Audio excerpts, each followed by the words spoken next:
সংগ্রামী আমির, ভাষা সৈনিক, কেয়ারটেকার সরকার ফর্মুলার রূপকার, বিশ্বের শত কোটি নির্যাতিত নিপীড়িত মজলুম মানুষের নয়নমণি, নন্দিত জননেতা অধ্যাপক গোলাম আজম, অধ্যাপক গোলাম আজম।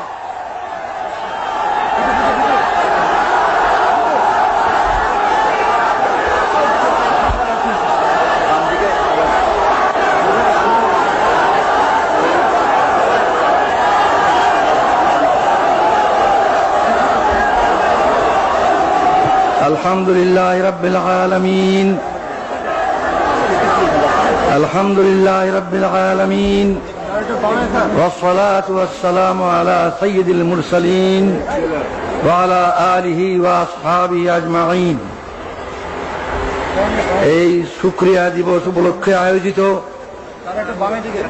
এই মহাসমাবেশের সভাপতি, ইসলামী আন্দোলনের নেতৃবৃন্দ, আর আমার প্রিয় সংগ্রামী দেশবাসী, আসসালামু আলাইকুম ওয়া রাহমাতুল্লাহ।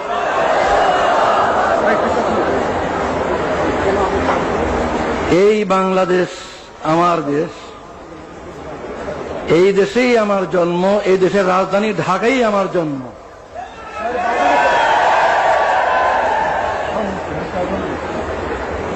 জন্মগত নাগরিকত্ব আল্লাহর দান,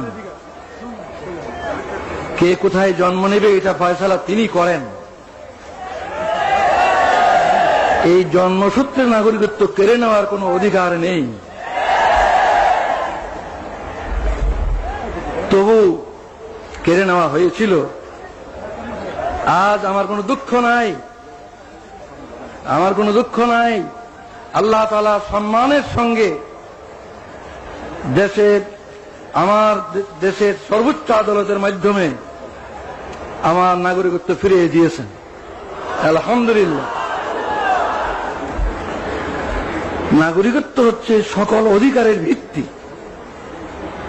যদি নাগরিকত্বই স্বীকৃত না হয় তাহলে আর কোনো অধিকারই স্বীকৃত হয় না। যেহেতু সরকার আমার নাগরিকত্ব স্বীকার করেনি এতদিন পর্যন্ত, এই কারণে রাজনৈতিক অধিকারও আমার ছিল না। সরকারের নিকট রাজনৈতিক অধিকার স্বীকৃত ছিল না, আর বাকি অধিকার তো প্রশ্নই ওঠে না। আলহামদুলিল্লাহ, আজ আমি আপনাদের মতো একজন নাগরিক, এই দেশের 12 কোটি মানুষের মতোই আমি একজন জন্মসূত্রে নাগরিক।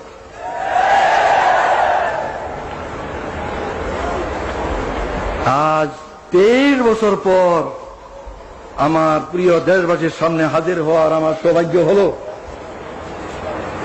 23 বছর পূর্বে আমার এই প্রিয় দেশের মাঠ, ময়দান, রাজপথ আমার বিচরণ ক্ষেত্র ছিল। এই 23টি বছর আমার জীবন থেকে কেড়ে নেওয়া হয়েছে। দুঃখ নয়, আল্লাহ তাআলা আবার আমাকে সুযোগ করে দিয়েছেন। আপনাদের সাথে সেই শুকরিয়া শরীক হওয়ার জন্য আমি আজকে হাজির হয়েছি। আজকে আমি অনেক বেশি কথা বলতে চাই না, আজ সূচনা মাত্র। ইনশাআল্লাহ কথা বলার আরো সুযোগ আল্লাহ তাআলা দেবেন, আমি আশা করি, যদি বাঁচিয়ে রাখেন আল্লাহ। আজ আমি অল্প কটি কথা বলি, আপনাদের কাছ থেকে বিদায় হতে চাই। আমার প্রথম কথা হলো,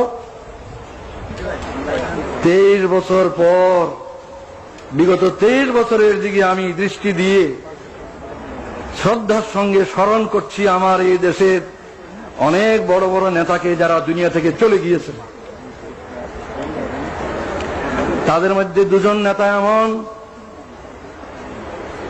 আইয়ুব খানের স্বৈর শাসন আমলে যাদের সাথে মিলে আমি গণতান্ত্রিক আন্দোলনে একসাথে কাজ করেছি, সেই দুইজন আজকে নেই দুনিয়ায়। তারা হলেন মৌলানা আব্দুল হামিদ খান ভাসানী এবং শেখ মুজিবুর রহমান। এরপর আমি স্মরণ করি আরো দুজনকে, এই দেশে গণতন্ত্র পুনর্বহালের জন্য যাদের অবদান অস্বীকার করার সাধ্য কারো নেই, সেই দুইজনও দুনিয়ায় নেই আজ। একজন জেনারেল আতাউল গনি উসমানী, আর একজন জেনারেল পরবর্তীকালে প্রেসিডেন্ট জিয়াউর রহমান। শ্রদ্ধার সঙ্গে তাদের স্মরণ করি। আরো স্মরণ করি কয়েকজনকে যারা এদেশে আল্লাহর দ্বীন, আল্লাহর কালিমার ঝান্ডাকে সমুন্নত করার জন্য আজীবন চেষ্টা করে গেছেন। তাদের অবদানকে আমি স্মরণ করি। তারা হলেন মৌলানা আতহার আলী, মৌলানা মোহাম্মদ আব্দুর রহিম, মৌলানা মোহাম্মদুল্লাহ হাফিজ হুজুর এবং সরসিনার মৌলানা আবু জাফর মোহাম্মদ সালেহ, পীর সাহেব সরসিনা, আরো অনেকেই 23 বছরের আগে যারা দুনিয়া থেকে গুজরে গেছেন তাদের কথা আমি উল্লেখ করলাম না। এই 23 বছরে যাদেরকে হারিয়েছি তাদের কথা স্মরণ করে, শ্রদ্ধার সঙ্গে স্মরণ করে আমি আমার এই দ্বিতীয় কথা শেষ করলাম। এরপর 72 বছর বয়সে দাঁড়িয়ে আমি ভাবছি যে আমার ডাক কবে আসে আল্লাহর পক্ষ থেকে।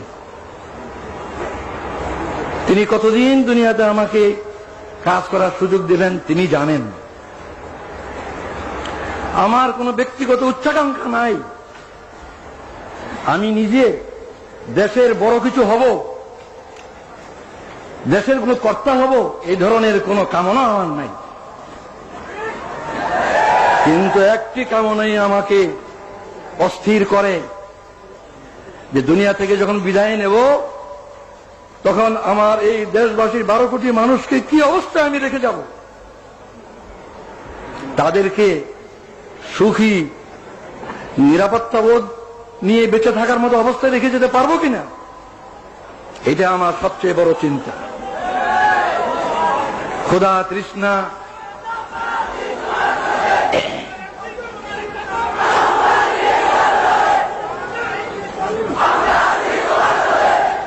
আমার এই সাধনা, এই চিন্তা কিভাবে এই দেশের স্বাধীনতা সার্বভৌমত্বকে হেফাজত করা যাবে আর কিভাবে এই দেশের জনগণকে সুখী করা যাবে। ভাত, কাপড়, বাসস্থান, চিকিৎসা, শিক্ষা, স্বাস্থ্য এগুলোর কারণে মানুষ কষ্ট পাবে না এমন অবস্থায় যদি রেখে যেতে না পারি, যাবার সময় যদি তাদেরকে সুখ শান্তিময় অবস্থায় দেখে যেতে না পারি, তাহলে এই জীবনের সার্থকতা কি? এটি আমার একমাত্র ধান্দা। এই কথাটা চিন্তা করা সহজ, কাজটি সবচেয়ে কঠিন। কিভাবে আমাদের এই দেশের লোক এই দুর্নাম থেকে মুক্তি পাবে যে এই দেশ নাকি গরিব এবং ভিক্ষুকের দেশ, সারা দুনিয়ায় এই বদনামের বোঝা আমরা বয়ে বেড়াচ্ছি। এই দেশের লোকের উন্নতি হোক, এই দেশের লোকের এই বদনাম ঘুচুক, এটি আমার সবচেয়ে বড় সাধনা, সবচেয়ে বড় কামনা। এই বিরাট কাজটি এমনি এমনি হবে না, কোন এক দলের পক্ষে সম্ভব হবে না, কোন দলীয় সরকার একলা পারবে না, অনেক সমস্যা। তাই আমি মনে করি যে এই বিরাট কাজটি করা তখনই সম্ভব হবে যদি আমরা রাজনৈতিক ভেদাভেদ, বিদ্বেষ, হিংসা, সন্ত্রাসী রাজনীতি এবং এডুকেশনাল পলিটিক্স, উত্তেজনাপূর্ণ রাজনীতি ইত্যাদি ক্ষান্ত করে সুস্থ রাজনীতি আমরা সবাই করতে রাজি হই। আমি মনে করি যে দেশ গড়ার চিন্তা ভাবনা যাদের আছে তারাই রাজনীতি করেন,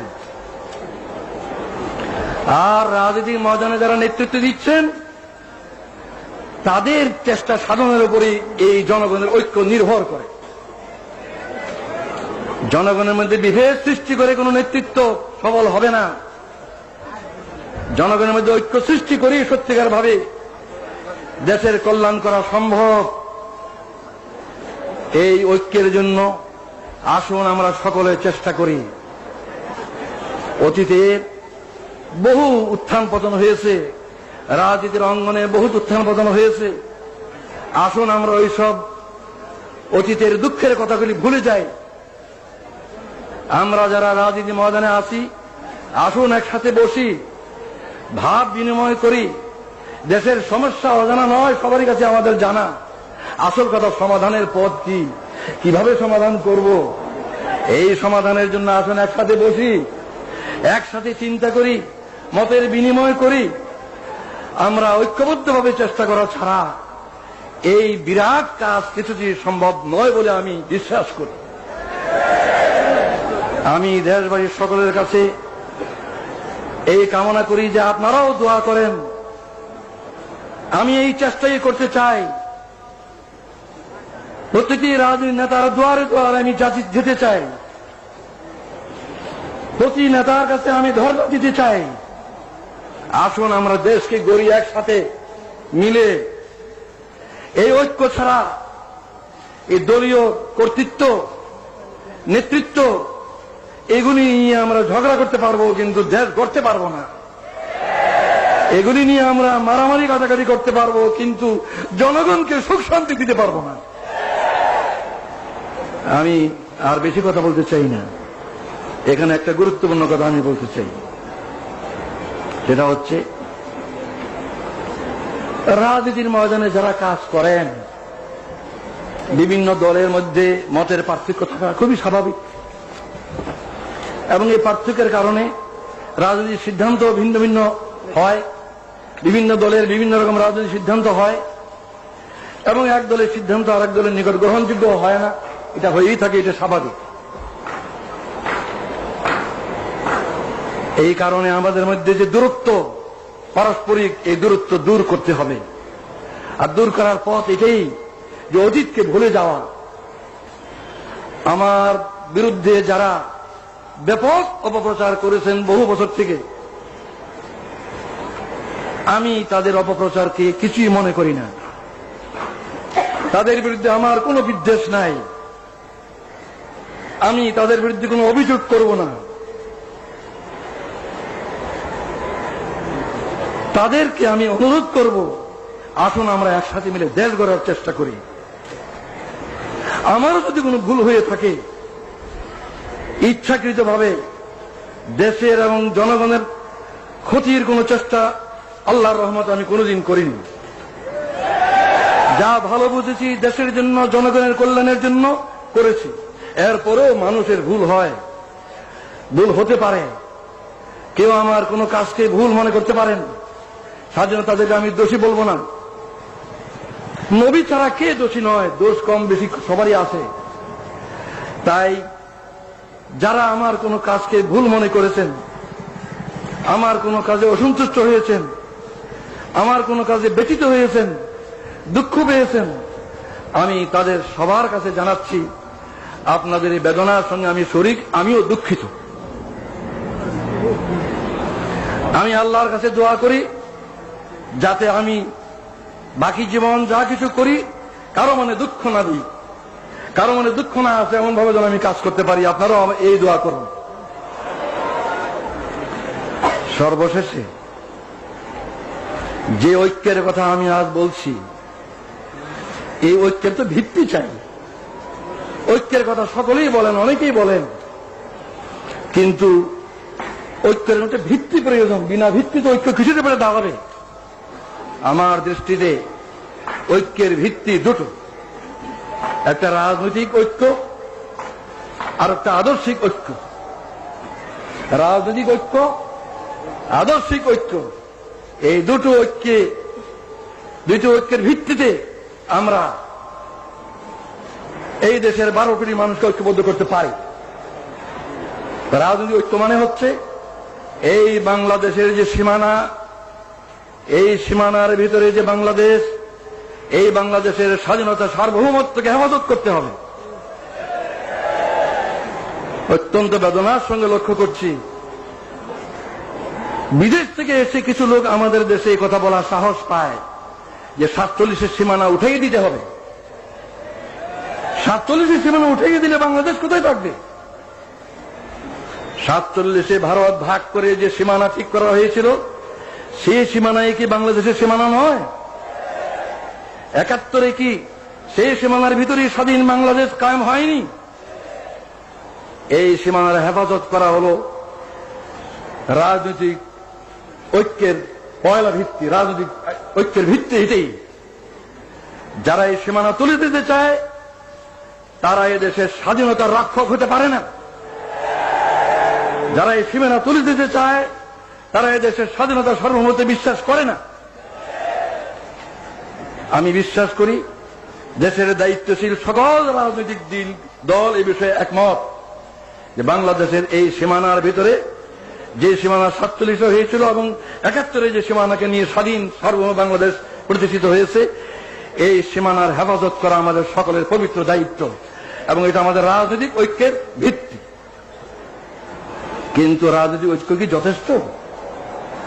রাজনৈতিক ঐক্য কখনো যথেষ্ট নয়। আদর্শিক ঐক্য ব্যতীত রাজনৈতিক ঐক্য ক্রিয়াশীল হয় না। আমি অনেক ভেবে চিন্তে তালাশ করে দেখেছি যে 3টি কথাই হচ্ছে আদর্শিক ভিত্তি। 3টি কথাই হচ্ছে আদর্শিক ভিত্তি। আল্লাহ যিনি আমাদেরকে সৃষ্টি করেছেন, যিনি আমাদের মনিব, মাহবুদ, প্রভু, সেই আল্লাহ ঐক্যের, আদর্শিক ঐক্যের পয়লা ভিত্তি। সেই আল্লাহ মানব জাতির দিশারি হিসাবে, পথ প্রদর্শক হিসাবে তার রসুলকে পাঠিয়েছেন, যুগে যুগে রসুলগণকে পাঠিয়েছেন। সর্বশ্রেষ্ঠ রসুল মুহাম্মদ রাসূলুল্লাহ সাল্লাল্লাহু আলাইহি ওয়াসাল্লাম হচ্ছে দ্বিতীয় আদর্শিক ভিত্তি। তৃতীয় আদর্শিক ভিত্তি হচ্ছে আল কোরআন, যা মানব জাতির জীবন বিধান আল্লাহর পক্ষ থেকে রসুলের মাধ্যমে এসেছে। এই আল্লাহ, আল্লাহর রসুল এবং আল্লাহর কোরআন এর কোনটাই জামাত ইসলামীর দলীয় সম্পদ নয়। এই তিনটার কোনটাই কোন দেশের কোন দলের তাদের নিজস্ব সম্পদ নয়। এই সম্পদের ভিত্তিতে আমাদের মধ্যে ঐক্য না হওয়ার আমি কোনো কারণ দেখি না। আমি অত্যন্ত আনন্দ বোধ করি যে আমাদের দেশে প্রধান প্রধান দলগুলির নেতৃবৃন্দ তারা মুসলিম। আমাদের দেশের প্রধান প্রধান দলগুলির নেতৃবৃন্দ মুসলিম। তারা নামাজ পড়েন, হজ করেন, কোরআনকে তারা অস্বীকার করতে পারেন না। নামাজ, রোজা, হজ এগুলি কোরআনই আছে, তারা এগুলি করেন। সুতরাং আমি কি করে মনে করবো তারা কোরআনকে পছন্দ করেন না? নিশ্চয়ই তারা কোরআনকে বিশ্বাস করেন। তাই আমি এই আকুল আবেদন জানাই, রাজনৈতিক ঐক্যের ভিত্তি বাংলাদেশের সার্বভৌমত্ব এবং স্বাধীনতাকে রক্ষা, আর আদর্শিক ভিত্তি হচ্ছে আল্লাহর প্রতি দৃঢ় বিশ্বাস এবং আস্থা, যেটা আমাদের বাংলাদেশের শাসনতন্ত্রে আছে। দ্বিতীয় মুহাম্মদ রাসূলুল্লাহ সাল্লাল্লাহু আলাইহি ওয়াসাল্লামের নেতৃত্ব, তৃতীয় কোরআনের বিধান। এই ঐক্যর ভিত্তিকে যদি আমরা গ্রহণ করি, কাল থেকে আমরা দেশ গড়ার কাজ শুরু করতে পারি। আমি বিদায়ের আগে জনাব আব্বাস আলী খান সাহেব, যিনি এতদিন ভারপ্রাপ্ত আমির হিসাবে এই ভার বহন করেছেন, তিনি আমার চেয়ে 7 বছরেরও বয়সে বেশি। আমি 72 আর উনি 79। এই বয়সে উনি যে বিরাট দায়িত্ব পালন করেছেন, আমার কাঁধের বোঝা তার কাঁধে নিয়ে যে দায়িত্ব পালন করেছেন, সেজন্য এই সক্ষমতার জন্য আমি আল্লাহ শুকরিয়া জানাই। আমি তাকে মুরব্বী মনে করি বয়সের দিক দিয়ে। আমি তাকে অনুরোধ জানাই যে তিনি আমার জন্য দোয়া করবেন, যেন আমার বাকি জীবন এই দেশের কল্যাণের জন্য, এই দেশের জনগণের সমৃদ্ধি উন্নতির জন্য, সুখ শান্তির জন্য ঠিক মতো কাজ করতে পারি। আর জাতীয় ঐক্য সৃষ্টির জন্য যে আমি নিয়ত করেছি, সেই নিয়ত যেন আল্লাহ তাআলা আমার পুরা করেন, এই দোয়া করার আবেদন জানিয়ে আমি বিদায় নিচ্ছি। এই বলে আল্লাহু আকবার, বাংলাদেশ জিন্দাবাদ, জামাতে ইসলামী জিন্দাবাদ। খোদা হাফেজ। আসসালামু আলাইকুম রহমতুল্লাহ।